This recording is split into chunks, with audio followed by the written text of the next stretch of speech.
Halo teman-teman semuanya. Jadi kita hari ini mau ngapain nih? Jadi hari ini tuh aku pengen bikin video ke kalian tentang frequently asked questions. Jadi apa itu? Jadi itu adalah pertanyaan yang paling sering banget kalian tanya ke kita, antara ke Ivory atau nggak ke aku lewat Instagram, lewat WhatsApp. Jadi semua tuh pertanyaannya sebenarnya sama-sama semua udah pernah Iya. dijawab, cuman orangnya yang tanya beda-beda. Beda-beda. Nah, jadi harapannya di video kali ini kita bisa ngejawab semuanya sekaligus yang paling sering kita jumpai di pertanyaan-pertanyaan supaya semuanya bisa langsung jelas di sini. Betul. Gitu. Jadi kita langsung ke pertanyaannya aja ya. Boleh. Oke, pertanyaan nomor 1. Bahasa Mandarin susah nggak sih kok? Terus gimana kehidupan atau adaptasi di sana? Karena takut gak bisa bahasa Mandarin ya ini anaknya. Oke, jadi ini adalah pertanyaan sejuta umat orang Indonesia sih sebenarnya. Betul. Tapi emang tadi pertanyaan pertama kan bilang Mandarin susah nggak sih? Menurut aku ya Mandarin susah sih sebenarnya. Emang salah satu bahasa paling susah di dunia. Cuman bahasa itu kan harus dipelajari dengan praktek, nggak bisa Iya. cuma buku doang kan. Karena ya buku misalnya kita bisa nih belajar, hafal, ujian, dapat nilai bagus bisa. Tapi belum tentu kita bisa di dunia nyata gitu loh. Iya. Nah, makanya kenapa bagusnya itu bahasa harus dipelajari praktek gitu. Nah, di mana lagi tempat praktek paling bagus? Dari Taiwan. Langsung datang Iya, ke sini ya. langsung ngobrol sama orangnya gimana, ngomong Iya. orang Taiwan gimana, beli makan gimana, beli minum gimana. Nah, jadi kan lebih kepake gitu loh, ada prakteknya. Nah, di situ jadinya nanti Mandarin kalian bisa pelan-pelan improve gitu. Betul. Terus kita improve juga dari organisasi Bener-bener. sama Pokoknya dari kerja ya. Pokoknya dari semua lah, sekolah di sini, pokoknya hidup di sini lah, pasti ke improve. Asalkan kalian juga harus ingat ya, kalian tetap harus belajar setiap hari kayak Iya. ada yang kalian nggak tahu, kalian baca, kalian cek di dictionary gimana ini artinya Di apa. Jangan cuma nggak tahu ya udah lewatin gitu ya, sama aja gitu kan. Tetap harus belajar, cuma belajar bagusnya itu di praktek gitu. Betul. Karena dulu kita juga sebenarnya takut kan sebelum kesini. Aduh, aku ketahuan gak usah Mandarin gimana. Cuman ya untung kita dulu ambil keputusan ini kan ke Taiwan. Jadi sekarang ya kita bisa bersyukur gitu loh. Aduh gila enak banget dulu kita untuk kesini gitu kan. Iya. Mandarin kita bisa lebih bagus gitu. Jadi yang paling penting adalah butuh keberanian untuk ambil langkah ke depan gitu. Betul. Next. Next kita ke pertanyaan kedua. Boleh? Yang dibutuhkan buat apply apa aja sih kok gitu? Oke. Jadi yang dibutuhkan untuk apply sebenarnya gampang sih. Kayak yang paling ya basicnya aja, pertama ijazah harus pasti ada. Kecuali kalau misalnya kalian belum dapat ijazah, kalian boleh kasih surat menyatakan bahwa kalian nanti akan dapat ijazah. Terus kedua, butuh raport. Jadi raport butuh 3 tahun SMA 1 2 3. Cuman SMA 3 yang semester ke-6 nggak perlu, jadi cuma 5 semester aja. Habis itu butuh letter of recommendation dari kepala sekolah. Habis itu study plan. Study plan itu adalah ya kalian nanti tulis rencana kalian kesini mau ngapain, mau belajar apa aja, gimana mau belajarnya, bagi waktunya gimana. Terus autobiografi atau personal statement, jadi itu isinya tentang perkenalan diri kamu gitu. Terus achievement, jadi semua penghargaan, semua kegiatan lomba yang pernah kalian ikut, pokoknya semua yang berkesan masukin aja. Abis itu terakhir adalah sertifikat bahasa. Nah, sertifikat bahasa ini ada 2, TOEFL sama HSK. Untuk yang punya HSK bisa, cuman kita saranin ambil TOEFL. Kenapa? Karena TOEFL itu wajib dari pemerintah Taiwan. Sebelum kalian kesini dapat visanya itu harus pakai TOEFL. Nah, cuman kalau kalian punya HSK pun masih nggak apa-apa, masih tetap bisa dipakai. Nah, tapi kalau kalian punya HSK kan berarti kalian harus punya tes 2 kali kan, HSK, TOEFL. Alangkah baiknya TOEFL aja satu, karena TOEFL ini bisa langsung dipakai dua-duanya, bisa untuk visa, bisa untuk sekolah. Betul. Tapi sekolah kita juga terima kok untuk HSK. Karena untuk HSK itu biasanya untuk yang study Ke China. in China kan. Kalau misalnya- TOEFL untuk ke Taiwan. Iya betul. Semua dokumen yang tadi kita sebut itu harus ditranslate ke antara bahasa Inggris atau bahasa Mandarin ya. Betul. Untuk lebih bagusnya sih dua-duanya, karena dulu kita juga translate dua-duanya, jadi lebih aman aja. Cuman kalau misalnya salah satu pun bisa, karena kalau bahasa Indo mereka nggak ngerti. Iya. Oke. Iya sih. Oke, kita langsung ke pertanyaan ketiga ya. Pertanyaan ketiga. Dengar-dengar Koko Cici dapat beasiswa ya. Gimana cara Dapat. dapatnya gitu? Nah, jadi dapat beasiswa tuh gampang. Apalagi kan beasiswa semester 1 itu cuma modal apply aja sih. Nanti habis apply kan mereka bisa lihat data-data yang tadi kita sebut sebelumnya itu kan. Nah, bikinnya tuh bagus atau enggak, nilainya bagus atau enggak, bikin tulis study plan-nya bagus atau enggak, personal statement, achievements-nya apa aja. Nah, nanti itu semua akan overall, semua akan dibandingkan sama orang yang apply saat itu juga. Siapa lebih bagus kan. Nah, siapa lebih tinggi akan dapat 1%. Di bawahnya ada 50%.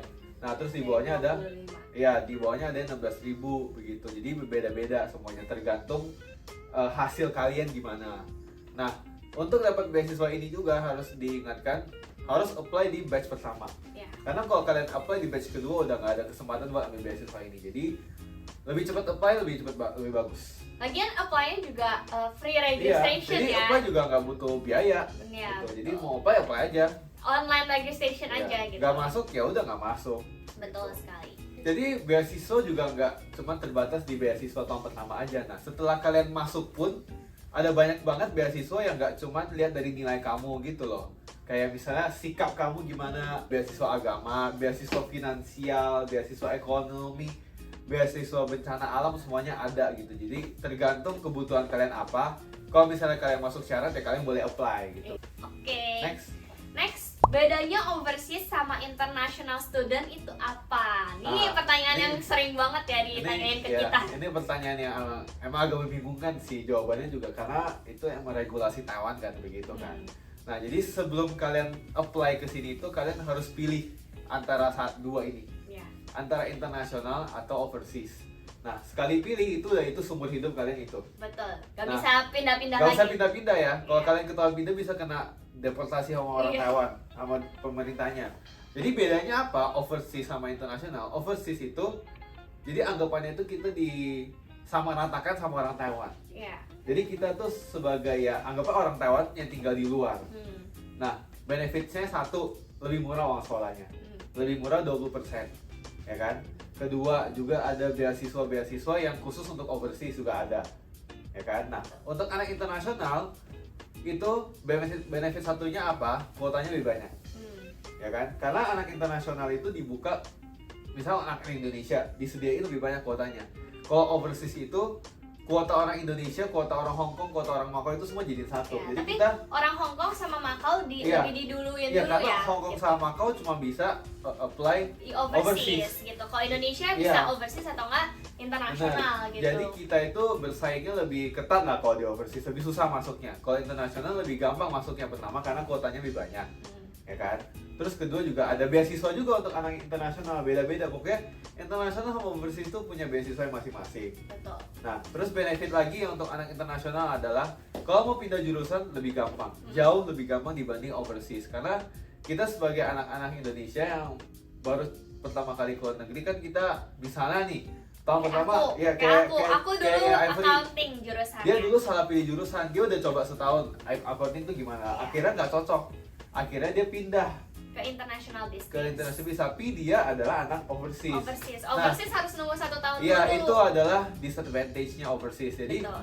semester 1 dia udah tahu nih dia mau pindah semester 2, cuman nggak bisa, harus Iya. tunggu sampai tahun depan. Tahun keduanya Dia harus baru- tunggu setahun. Nah, kalau internasional itu semester 1 kalian udah tahu nih, nggak mau lagi, semester 2 mau langsung pindah.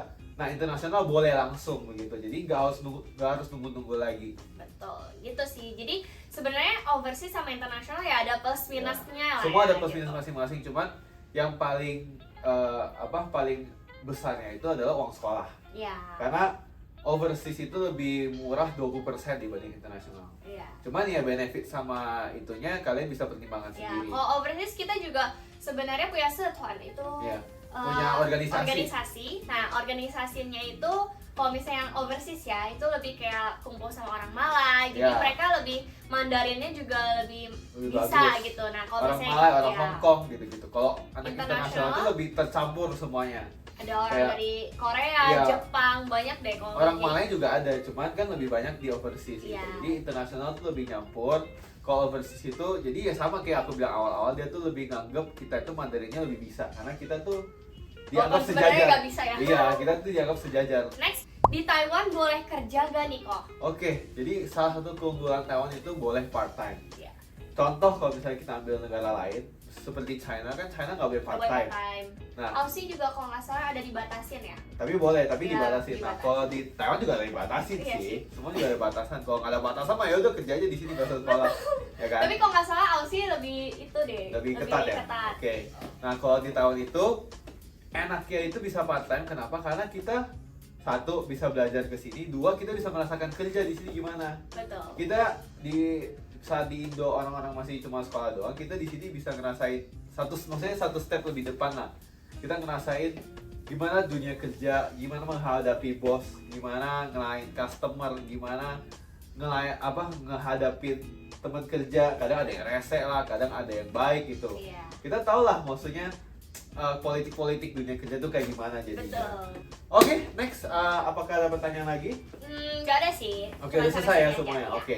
Jadi itulah Q&A Q&A kita. untuk hari ini, frequently asked question hari ini. Kita akan mengakhiri video di sini. Betul. Nah, tapi kalau misalnya kalian masih punya pertanyaan lain yang kita nggak bahas di sini, kalian bisa Yang langsung belum terjawab gitu benar, ya. kalian bisa langsung kontak kita aja di sini.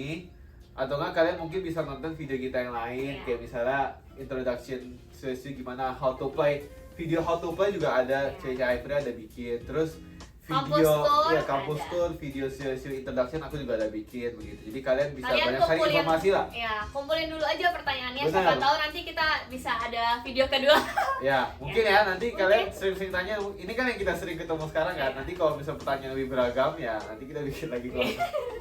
Kalau ada request juga boleh. Oke, Oke. ya. Kalau misalnya mau tahu nih si YSU night marketnya kayak gimana Oh, boleh gitu. nanti. Nanti kalian kalau misalnya ada request boleh langsung komen di bawah atau enggak nanti tanya-tanya ke kita. Kalau video ini sampai 1 juta like kita bikin. Itu enggak mungkin. Oke, Aduh, oke. jangan gitu. Oke, itu saja untuk hari ini ya. Oke. Thank you semuanya udah nonton. Bye bye. See you next See you next time. time.